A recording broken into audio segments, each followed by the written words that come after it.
Tungil is just your average dwarf.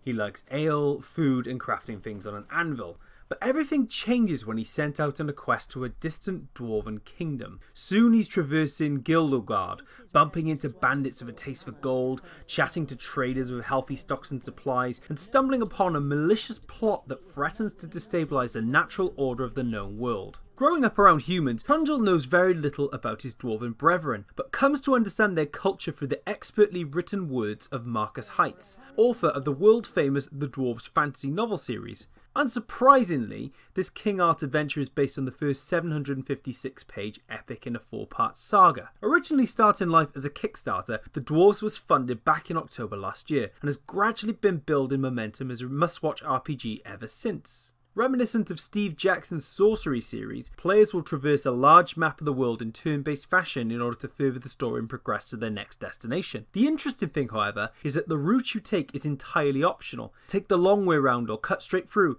but either way the journey is likely to be very different, with side quests, random events and other encounters, often illustrated through cutscenes and multi-choice narrative pop-ups. You can also explore certain areas in typical RPG fashion by examining scenery, looting bodies, solving puzzles, reading lore books, and performing certain actions which change the course of the story in various different ways. It's important to be stocked up on rations and get the appropriate amount of rest, however, as this can have battle implications and generally fatigue your character.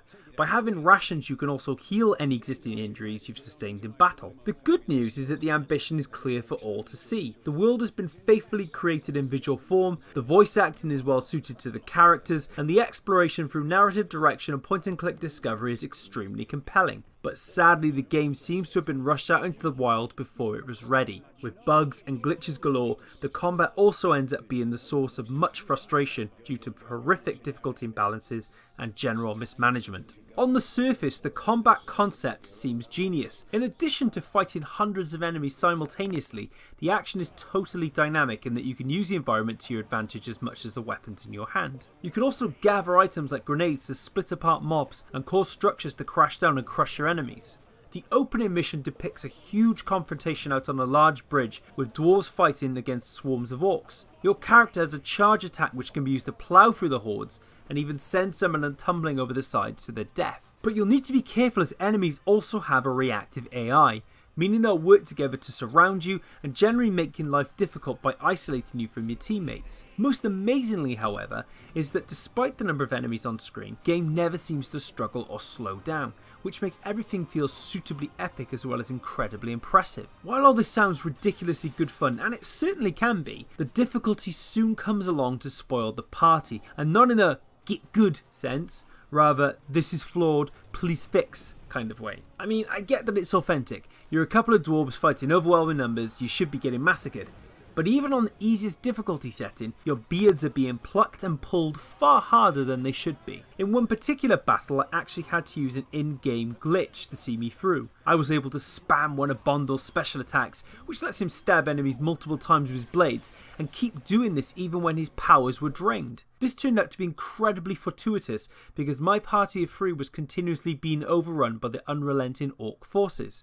The amount of damage the orcs were both taking and delivering in comparison to the damage my party was dishing out was completely imbalanced and ridiculous. In some cases I had to wait for one orc to go down in 5 or 6 hits while getting hounded by 6 others that had gathered around me. I had no real way to defend myself as you can only target one enemy at a time unless using a special attack, and the base attacks feel quite ineffectual. I also couldn't use my special attacks because I had to build them up while fighting, giving them time to recharge. It also didn't help that the conditions for that particular battle weren't triggering as intended. It clearly states that at least one party member has to remain standing by the end, yet the battle was ending when only one of my party members had fallen unconscious. I kept powering through though, following the in-game hints and tips in the battle as the game pointed them out to me. But to make matters worse, once I'd cleared a set number of orcs, I then had to escort all 3 of my characters to an objective marker in another room so they could escape. At this point, I was pretty convinced I wouldn't make it. I'd failed this particular battle at least 10 times due to some of the reasons mentioned above, and basically scraped the bottom of the barrel and cheated to survive to this point. Dying here would restart the whole thing over, and I was hanging in there by the skin of my teeth. But then, Unexpectedly, the sea of orcs blocking my path suddenly ran in the opposite direction, leaving the way completely clear for me. There was absolutely no logical or specified reason for them to do this, although I like to think one of them had the Hot UK Deals app on his phone and got a notification about an unmissable Black Friday TV deal. Either way, I had never been so thankful to see a game balk itself. That is, until I headed into the next battle, which was 10 times worse and a lot more unfair. In combat, you can switch between other characters at any point, and also pause the battle to review your tactics. The thing is that with your time in combat mostly being taken up waiting for special abilities to recharge, there's not much you can do except wait or run, and running proves to be easier said than done. You'll either have to charge through foes to create a path, or use a big blast that pushes everyone back to create a brief window of opportunity. Even then, the horde still seems stuck to you like glue, so you'll still have to find yourself wading through treacle in order to create some distance or get one of your allies to help you. And all the minor glitches really start to add up, which make things even more difficult and frustrating. Sometimes your characters randomly start below par on health compared to other times when they start at full. That would be fine if you could access your inventory during battle to pop a potion, but for some reason the game has a bizarre, unuser-friendly system prior to every conflict, which means every character can only take one thing at a time with them. And usually you have to decide between a talisman which offers you several time buffs, or one measly healing potion that you'll find yourself popping within moments because enemies are bludgeoning you black and blue. Ideally, you'd want both.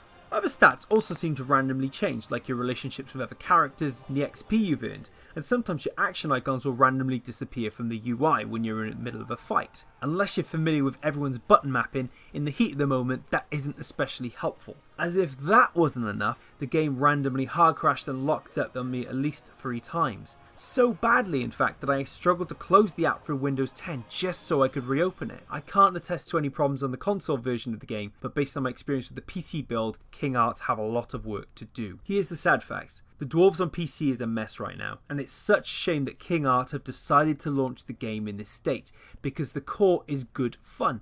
It's also a huge surprise the game has been in beta for some time, yet the build I've been supplied is just riddled with issues. Blatant issues that you wouldn't be able to miss or ignore. The Dwarves immediately faces the huge problem, beyond the glitches and the bugs, of creating an unnatural difficulty spike far too early in the game that would give Dark Souls nightmares, and doing so without affording players an appropriate amount of preparation or providing them any lessons to learn from apart from this game needs a patch. As much as I may want to, I cannot award the Dwarves a higher grade in this state. I know most of these issues can be fixed in a patch or two, and I'll definitely revisit the review once those have been implemented. The reality though is that this is a very easily an 8 out of 10 game currently being dogged down by far too many technical imperfections to ignore. It has a very compelling story, there's some great ideas in there, and it's beautiful to look at and listen to, but the PC build at least needs a lot of work before it can reach its full potential. So to summarise, the story is really enjoyable and the characters an interesting bunch. There's a nice RPG feel to some of the mechanics, and the open-endedness of the journey offers replayability.